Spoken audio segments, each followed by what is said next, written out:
Hey, this is Wrestling Roundup for FM 89.0. This is Grady and Josh, and we're here today with Michael Rowe. He might not necessarily be known for his wrestling, but he is known as Deadshot in the CW show Arrow. Hey guys, how's it going? It's good. I know I met you in Armageddon Hamilton here in New Zealand, and then you went to Wellington, I believe, the next weekend, and you actually got to jump in a wrestling ring. Yeah, that was kind of a childhood dream come true, to be honest with you. It wasn't planned before I headed to the Comic-Cons, but when I met some of the wrestlers and we started talking about our shared love of wrestling, yeah, those guys were nice enough to work out something where I could get involved with one of the matches. You actually got to clothesline a few people and then top rope elbow.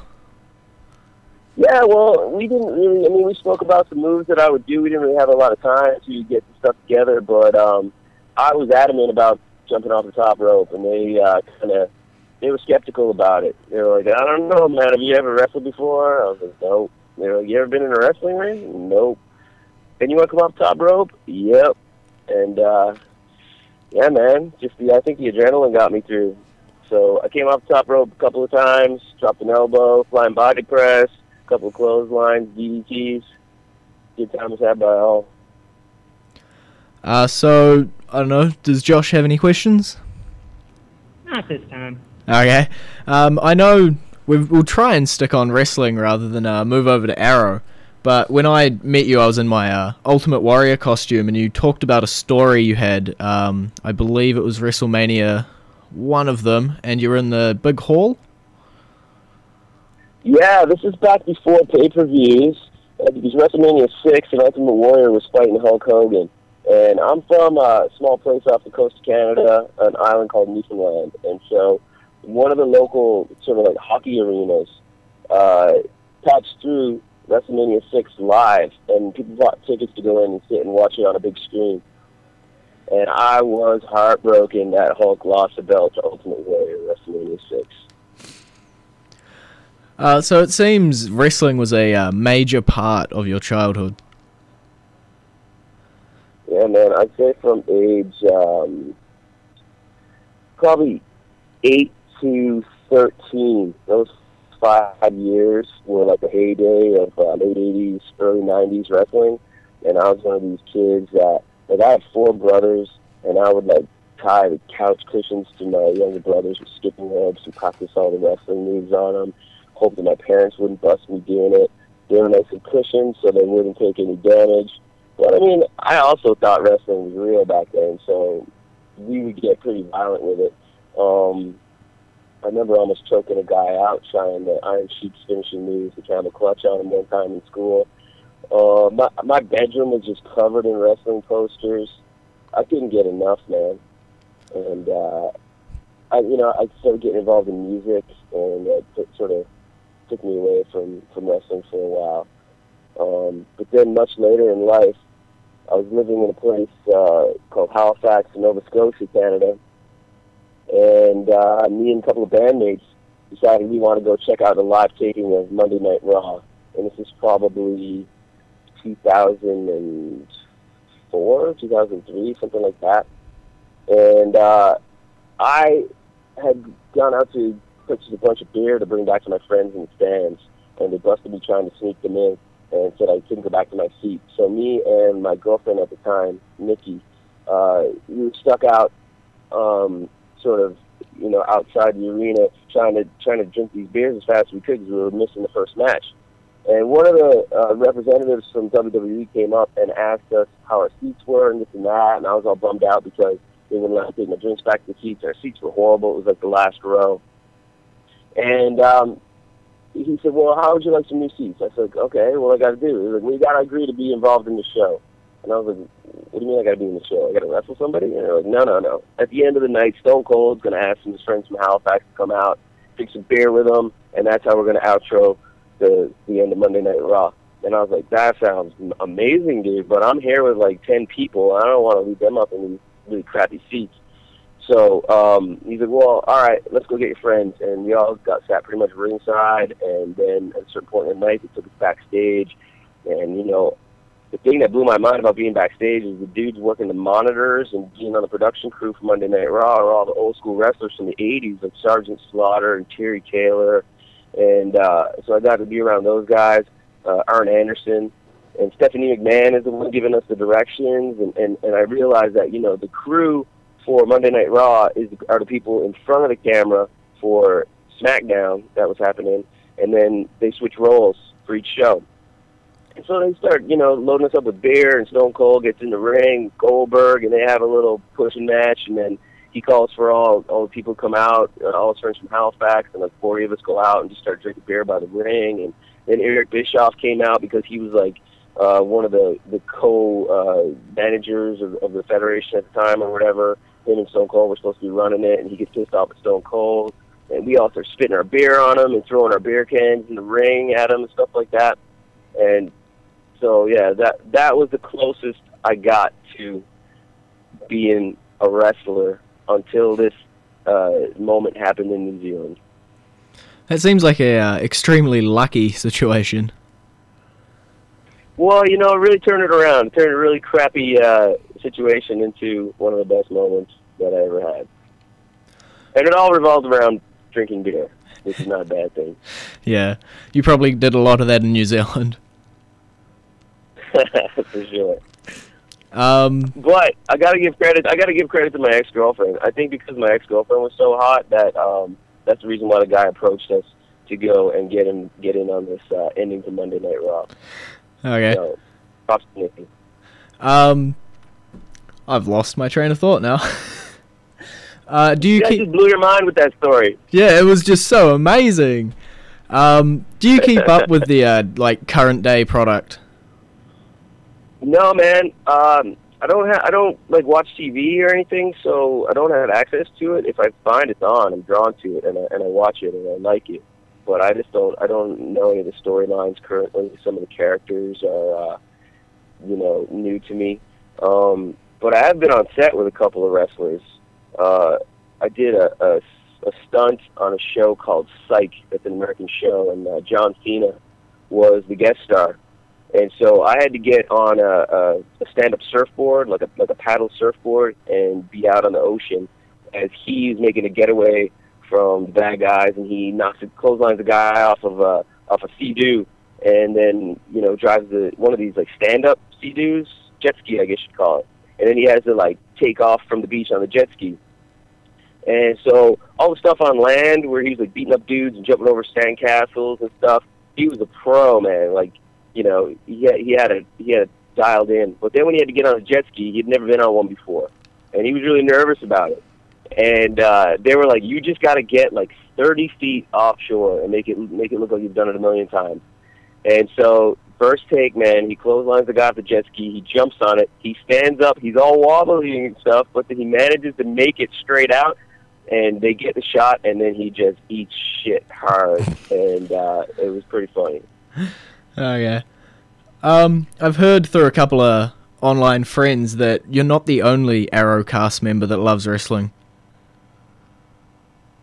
Yeah, I'm starting to catch wind of that, too. I've had many discussions with David Ramsey, the actor who plays Diggle, about wrestling. We definitely share a love for it. But I've never spoken to Stephen Amell, who plays Arrow, about his interest in wrestling. And word on the street is that he's a huge fan, even today. Like, he still loves watching it.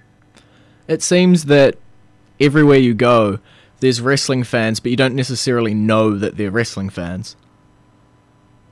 Yeah, why do you think that is? Do you think there's a lot of people that are closet wrestling fans? Like, it's almost like a guilty pleasure or something like that? I don't know. I know personally when you're sort of like, I was in my Ultimate Warrior costume, I was pretty out there. There was a lot of people coming up to me, and it was like, yeah, I love wrestling and stuff, but you don't outwardly show it. It's not like, you can't just walk down a street and be like, that dude's a wrestling fan. It's very hard to tell. Yeah. But yeah, you gotta find a way to break the ice. Yeah. But when you do, if they're a true fan, man, you can just talk for hours about their involvement, like their history, their personal attachment to wrestling, and sort of how they got into it and stuff like that. So it's very cool. I've had long conversations with people that, like you said, I had no idea they were into it, and when you finally find that common ground, it like brings you a little bit closer together, man. It's great. Yeah. So on the set of Arrow, I'm guessing you do a fair bit of stunts? Yeah, absolutely. So has the fake wrestling in your room, choking out your brothers and stuff, come in handy? You know what? Absolutely. Absolutely. All the stuff that I grew up doing that always got me in trouble and everybody thought was a waste of time is all coming in handy now. You know what I mean? The stuff that got me suspended from school is now the thing that, is making me good at my job.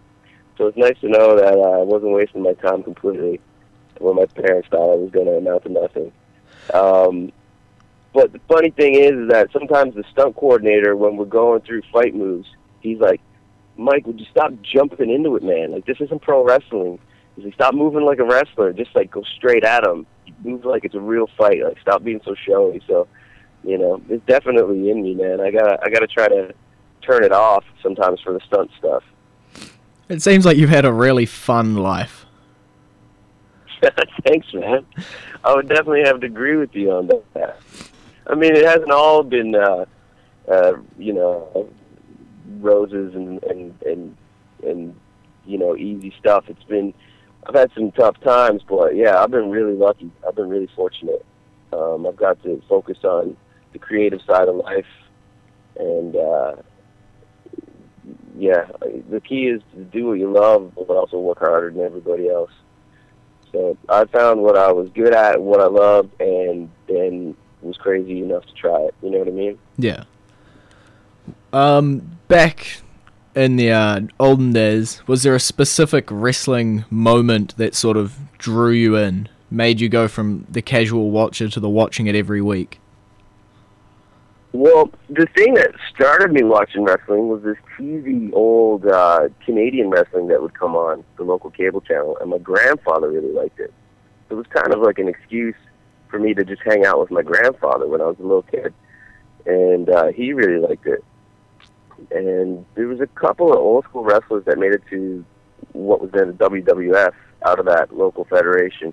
One was Dino Bravo, and the model, Rick Martel, before he was the model, and before he was on that Strike Force tag team. He was just Rick Martel, and he was the champion of this Canadian Wrestling Federation. Can't remember what it was called. It wasn't the one that the Hart family ran out of Calgary. It was one out of, like, French Canada, like out of Montreal or something like that.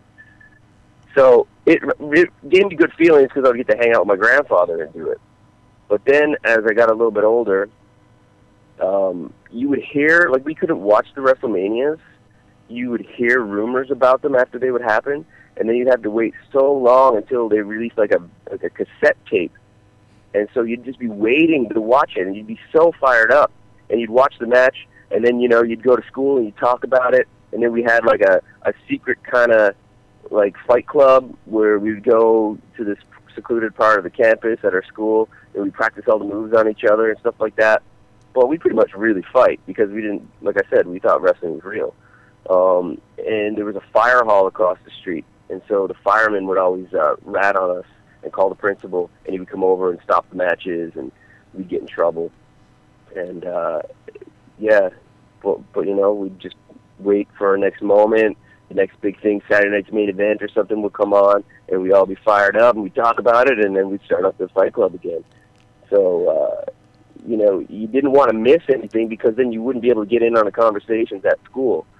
So I would say one of the craziest things that really attracted to me was when Mr. T was, I think it was in between WrestleMania 1 and WrestleMania 2, and on a Saturday night's main event, Rowdy Roddy Piper and Cowboy Bob Orton, there was like a midget wrestler. I know it's an improper term now probably, but this little guy named the Haiti Kid, and he was hanging out with Mr. T, and Piper and Cowboy Bob Orton pinned him down and shaved his head into a mohawk like Mr. T.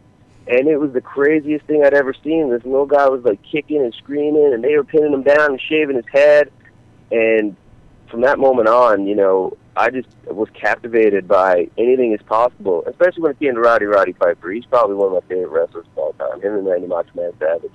These guys were wild cards, and you never knew what they were going to do, and they would really push the limits, and they made it, like, dangerous to watch wrestling. You know what I mean? And then reading their biographies and stuff like that, like, everything that happened behind the scenes, they were so vilified that when they would leave an arena, even adults that thought it was real would challenge them to fights and stuff. And these guys had to really be tough dudes in real life because they often got jumped by guys and stuff like that after their matches.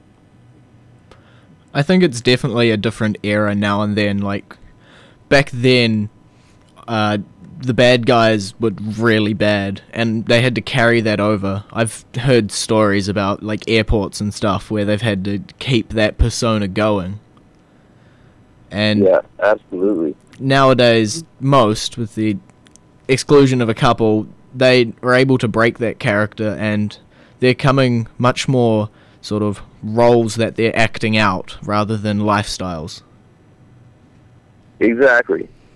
So it's a little safer in between matches when these guys are going about their regular day-to-day life. It's definitely safer. Like, some of these guys had to carry guns and stuff back in the day because they're afraid they're going to get killed if they were doing certain storylines.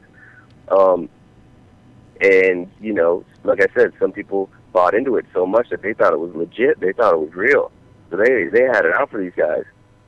But today, I think it's more dangerous in the ring. The moves these guys are doing, it's taken it to a whole other level. That's how wrestling has progressed. It's more dynamic. It's more high flying. It's more pushing the limits of what, like, their bodies can take in a match for these marquee events like a WrestleMania or something like that. And so it's kind of switched. The danger used to be in the moments outside the ring, with the fans and encountering fans and trying to stay in character. Like, if you spoke with a Russian accent as a wrestler, but you were born in New York, then if you came in contact with the fans, you had to speak in a Russian accent. You know what I mean? Like, they had to stay in character all the time. That's what was demanded of them from the promoters.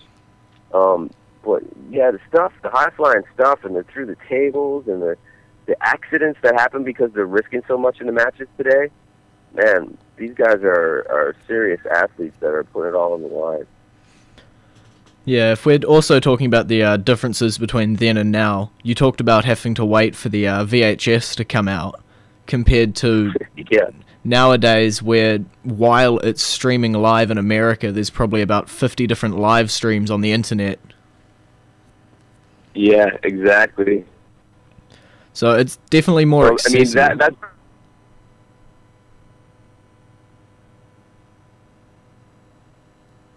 This is I'm gonna stop recording here because I believe Skype is gone. I'm in Los Angeles, California right now. I flew down here yesterday from Vancouver, Canada, where I live and where we film Arrow. And I'm having all these sort of flashbacks of when I was down here quite a few years back. They were doing Hall of Fame inductions at Universal Studios down here. And it was the year Hulk Hogan got inducted, and Roddy Piper, and Iron Sheik, Nikolai Volkov, all the old school people that I watched when I was a little kid. So me and a couple of my friends were compelled to come down and be, to see it for ourselves. So we ended up flying down here and hanging out for a few days and going to the Hall of Fame inductions. We were trying to get some tickets to the WrestleMania, but they'd been sold out for months. And we even got as close as getting the phone number for Jonathan Coachman, who was an announcer back then, and I think he's getting involved with it again now. But we got his phone number and talked to him on the phone and asked if he could get us tickets, and he's like, "So I was like, I can't get tickets. This thing is done. It's all sold out." But what happened was that after the Hall of Fame inductions, we were walking back to get a bus to our hotel, and we're walking across a parking lot where there was an elevator that took us down to roadside from the upper story of the parking lot. And when we got in the elevator, someone yelled out, "Oh, hold the door."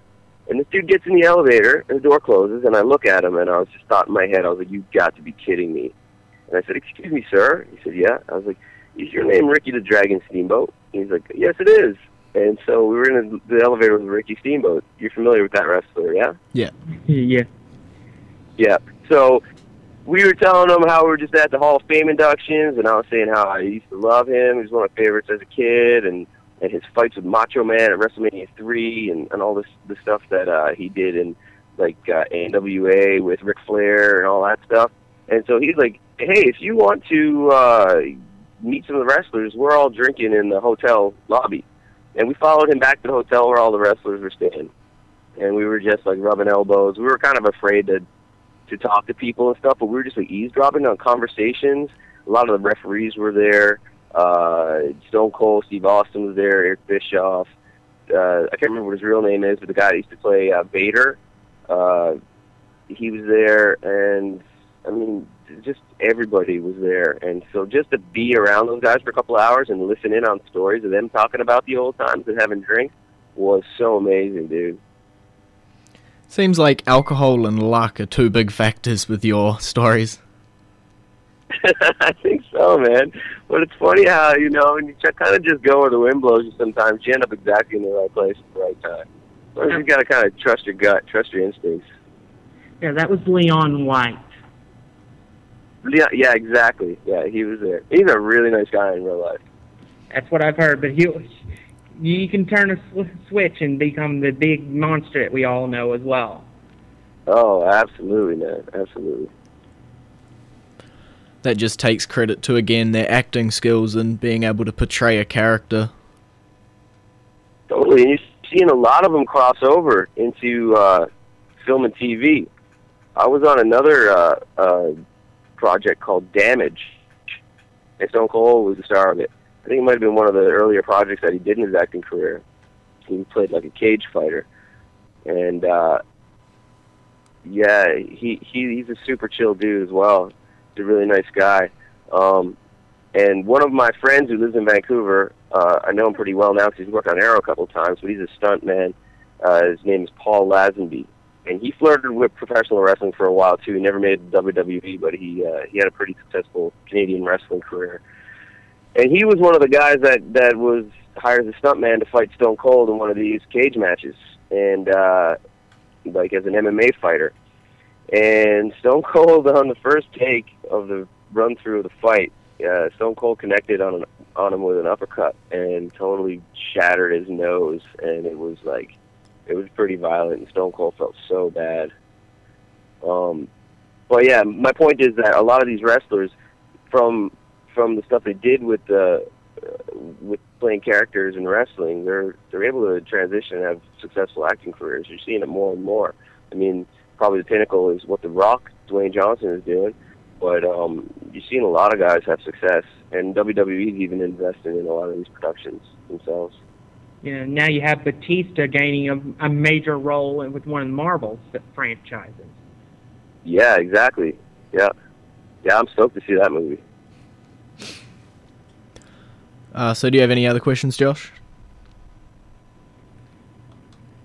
What's your favorite match of all time that you've watched?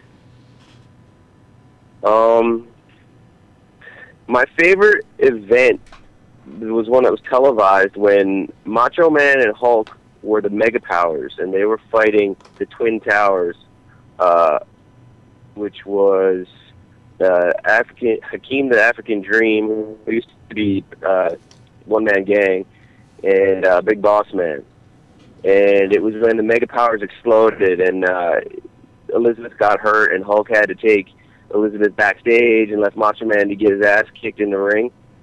Only because I recorded it live on TV, and I've watched it probably 50 times, and there's so many huge mistakes in that match that I can't get enough of. There's a point where Hakeem falls through the ropes when they both go off the ropes to do a double move on Macho Man, and he falls on his head outside the ring, and it looks like he broke his neck. He was fine, but it was one of the hardest tumbles I've ever seen a big man take. And then when they go backstage and they have all this stuff planned out about Macho Man coming back and attacking Hogan, Brutus Beefcake is supposed to run in and try to stop Macho Man and then get his ass kicked by Macho Man. But he runs in way too early, and he has on a yellow shirt, And so he just runs right out of the frame again, takes off his shirt, and comes in when he's supposed to, and then Macho Man beats him up. When the camera comes back on Hogan from commercial and he's holding Miss Elizabeth's hand, he doesn't know the camera's on him, and he's speaking in that like wrestler code talk. I can't remember what it's called, but he says like, "How much 'tis I'm," and like all these things under his breath to the cameraman to try to figure out when they're coming back on TV, and they're on TV live the whole time. So there's so many of those little moments that I've never heard anybody in wrestling forums. I've searched the internet to try to see about other people that have sort of caught on to these moments in this match, and nobody has. So I feel like that's my secret little blooper reel, you know what I mean? And I show all my friends that are into wrestling, and I completely blow their minds. So that match is near and dear to my heart. That's probably my favorite. But for action, it's probably Ricky versus Macho Man, Ricky the Dragon versus Macho Man in WrestleMania 3. I feel like there's so much hype on Hogan and Andre Giant for that match, the big main event, that Ricky and Macho Man kind of stole the show in that event. That would have been fun. That's something I need to look up. Maybe it's on the network. Maybe, yeah. You need to check it out for sure.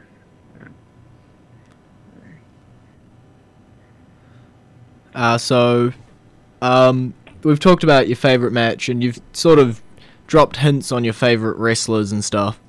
But if you had to pick like a top 5 of all time, so it can be from the 80s or nowadays, who would you pick in your top 5? Okay, I'll give you like my top 3 villains and my top 3 heroes. Okay, yep. Villains is definitely going to be Roddy Piper, Randy Macho Man Savage, and let's see if I can get somebody new school. I mean, I know. See, Stone Cold would probably be in both lists, because Stone Cold was a hero and a villain at the same time, and those are the guys that I really gravitate towards. And I feel that I was really lucky in getting a character on Arrow who's kind of the same way. Like, my guy's not a clear-cut bad guy. He's a badass. He doesn't play nice with anybody. He doesn't have any friends. He works alone. He's really selfish. So I've always been fans of wrestlers that kind of played that card and did things that way. So a lot of guys, you know, in old school, they would have to kind of bounce back and forth, and they would be babyface or they'd be a villain. But Stone Cold came in a new era where he was kind of both at the same time. So he's on my list as well. So he'll be on both lists. And then the other heroes would have to be Ricky the Dragon Steamboat and Hulk Hogan for sure. Okay. Yeah, nowadays we're seeing a sort of rise of those again. We're seeing a few newer wrestlers come out attempting the whole good guy, bad guy at the same time. Yeah. Bray Wyatt. Another guy, one of my favorite new school, sorry to interrupt you, but one of my favorite newer school guys, would have to be Chris Jericho when he came around. I really liked his swagger, and I liked that he was sort of representing the small guys. And, you know, he was marketable as a smaller guy. He could, you know, main event some of these events. He was the main card. He was the main draw. And then who's the new guy? Daniel Bryan. I was a fan of him, man. He's another little guy that represented really well and sort of made his own success by being a hard worker and having a unique kind of persona that he offers. Yeah, hopefully we can get him back 100% soon and be able to get him back to where he was. Yeah, exactly. I heard there's some stuff that went down recently. Yeah, he had to have a neck surgery. Oh, okay. And tell me, guys, what happened to CM Punk? What's the deal with that? Did he retire? More or less. He walked out on the company after the night after Royal Rumble this past year, and he's been away ever since, and his contract ends on the 15th. Okay, so we'll probably find out the full story after his contract ends, I imagine. Maybe. He's the kind of person that unless he speaks, nobody's ever going to know the truth. Right, gotcha. That's kind of the way he is. But yeah, his current contract ends on the 15th. So once once that's up, we might find out more, or we may just be confirmed that he's on his own. Because he's pretty much has said he's retired. Right, gotcha. And he also just recently married AJ Lee.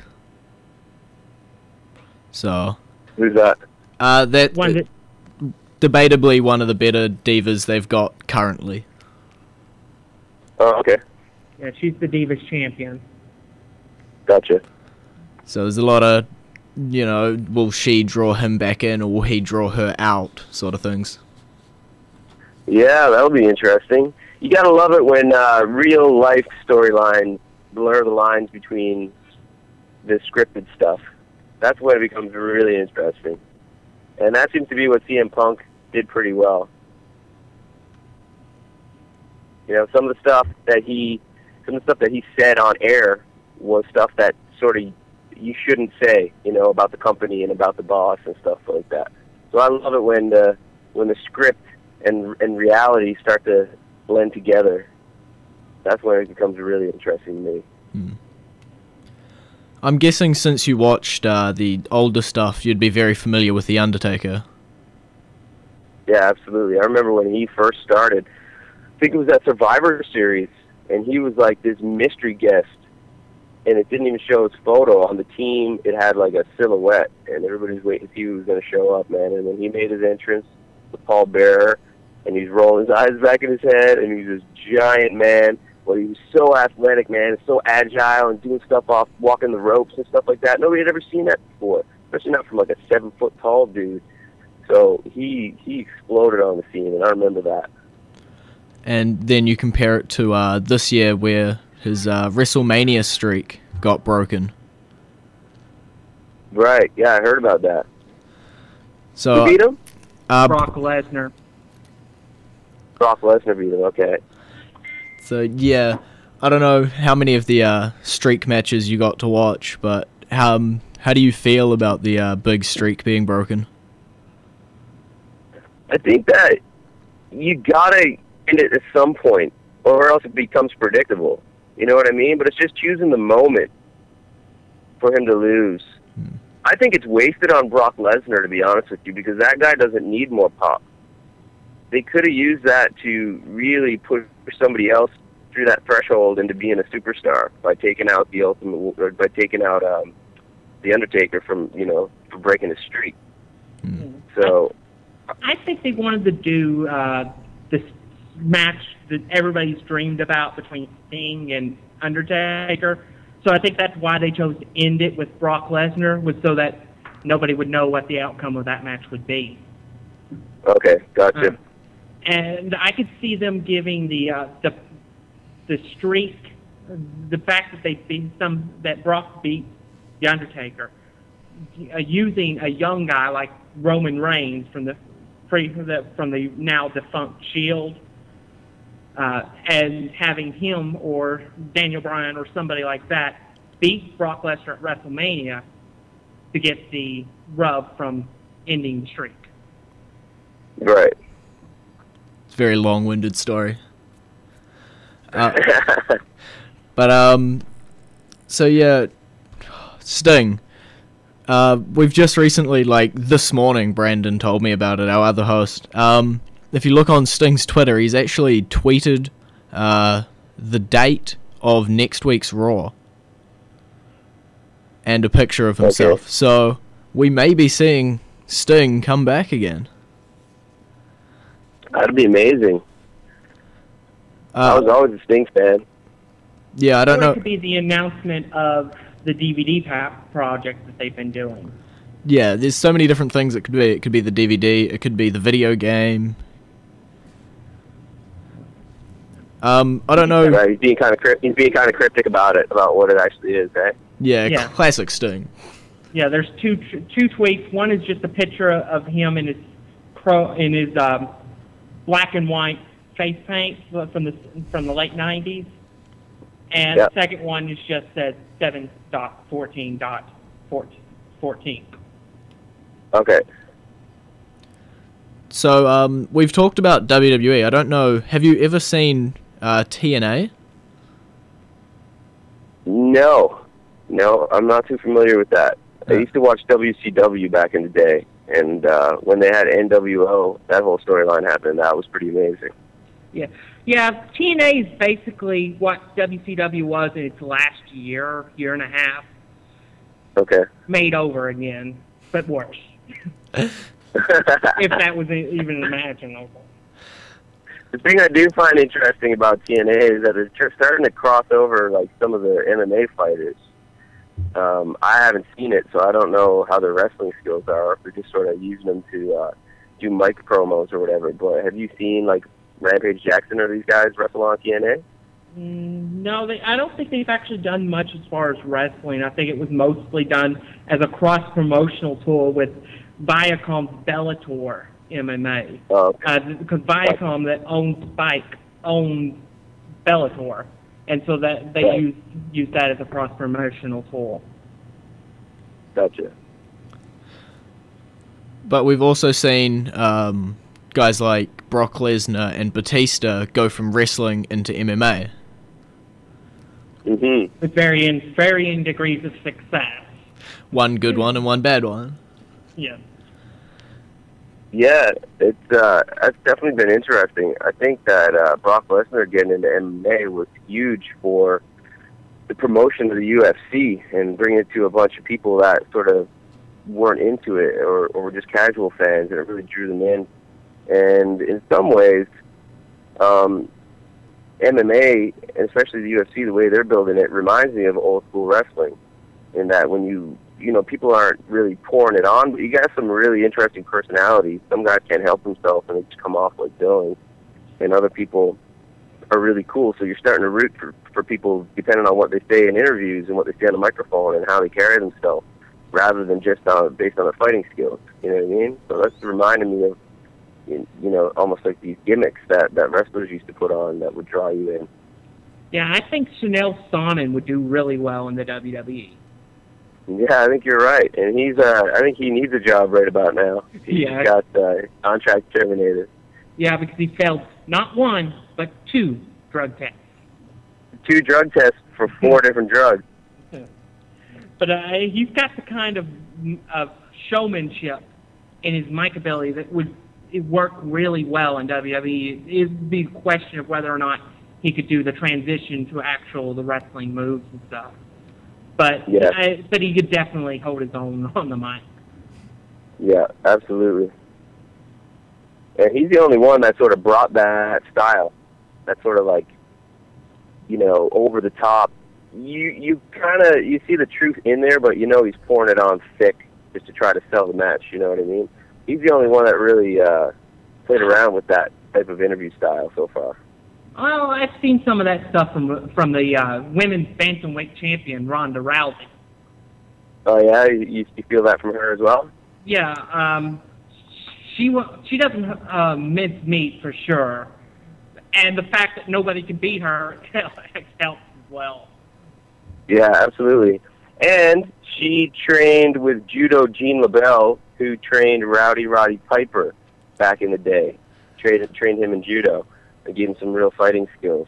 And that's why Ronda Rousey's nickname is Rowdy, after Rowdy Roddy Piper. And she actually called him and asked him if it was okay to borrow his nickname for her MMA career, and he okayed it. Daniel Bryan honored George LaBelle with his LaBelle lock move. Oh, okay. Which now is known as the Yes Lock. Right on. But yeah, that was originally known as the LaBelle Lock, was to honor the memory of him. Okay. There's a lot of connections between these things that the casual fan might not necessarily recognize. Yeah, absolutely. I love all those little moments where I kind of put those things together, It's like all the stuff I invested in when I was into wrestling and keeping sort of tabs on that. I love reading all the biographies that these old school wrestlers are putting out now and hearing about all the behind the scenes stories, watching like the documentaries and stuff like that. And then you just see little hints of things pop up in other media sources, like fighting or in films.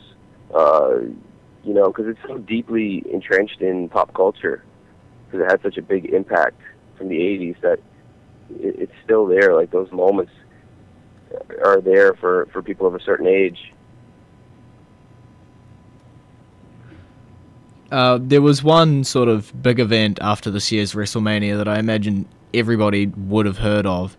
It was the quite sad passing of the Ultimate Warrior. I don't know if you were watching sort of previous to that with his Hall of Fame induction and his appearance on Raw. I heard about it, but I haven't seen the footage. And after I found out that he died, I kind of haven't been that eager to watch it. I'm going to wait a while before I watch it. But yeah, I was pretty... I thought that was terrible. I couldn't understand it at first. I thought it maybe... what killed him? Was it a heart attack, they said? Yeah, it was a massive heart attack. Wow. Because he looked like he was still in pretty good shape. You see some of these old school wrestlers, and they look kind of haggard and beat up, but he seemed like he was taking good care of himself. So I think everybody was pretty surprised at that.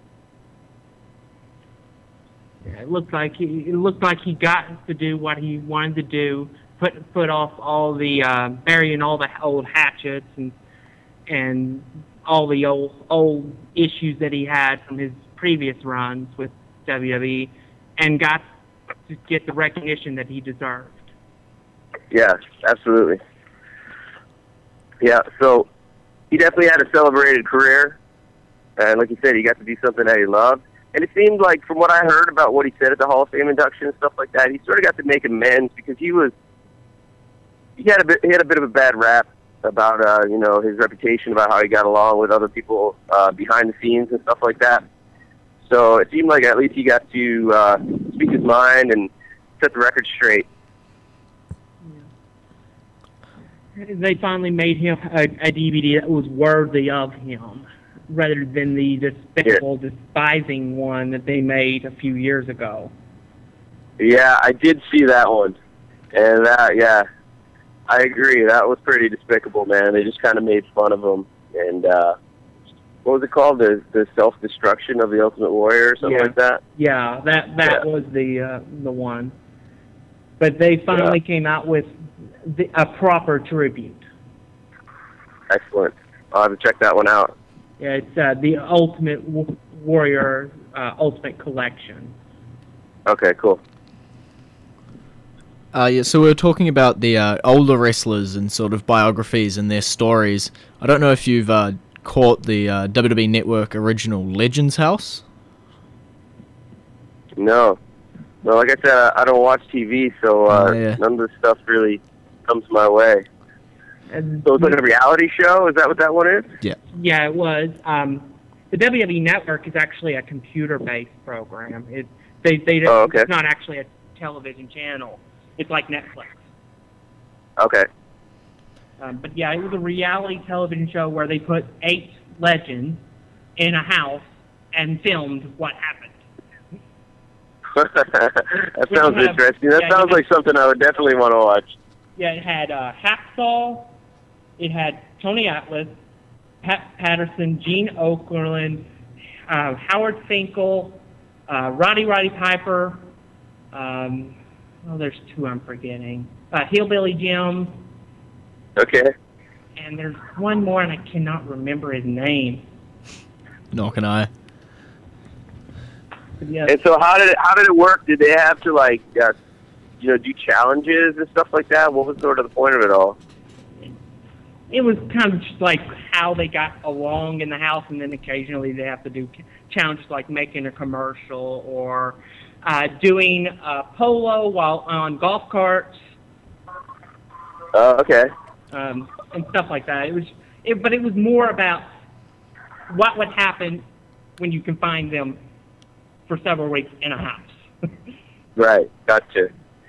They didn't need to push any angle to get the entertainment. It was just sort of putting them in the same house, provided the entertainment. Yeah, especially when you had Hacksaw Jim Duggan and Tony Atlas in the same house, because they have legitimate beef with each other for some reason. Oh, wow. And it's flared several times during the series. Cool. I'll have to check that out. That sounds cool. So, do you have any other questions, Josh? No, I think I'm fine now. Okay. we'll divert into Arrow. So, you played not like one of the major characters, but you're in and out of the series. Do you feel that... how this has got to put this in a nice way. Do you sort of feel like you're in the core group when you're filming? Do I feel what, sir? What was the last part? That you're sort of like in the core group, like you're all a family when you're sort of filming? I feel near the end of last season, I finally got sort of, accepted into the club, because just the nature of my character, it was nothing personal. It was just that I'm the guy that's always sort of lurking around in the shadows and firing my gun off of rooftops. And so just when I would go to work, there was nobody else really that I would act with besides maybe David Ramsey and Audrey Marie Anderson, who plays his wife on the show, Lila. So when I showed up to do the finale last year, everybody worked on that episode, so I finally got to meet all the other actors and actresses that I don't get to work with on a regular basis. So I just felt like I kind of like finally got to, hang out with everybody, see what everybody's like, and meet the producers and stuff like that.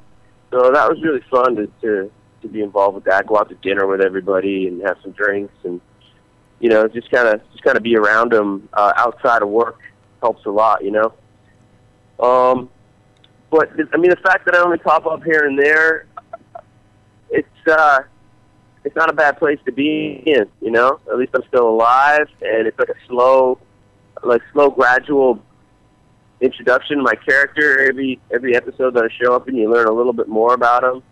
You start to put the pieces together. You start to realize maybe Deadshot's not the guy that you thought he was.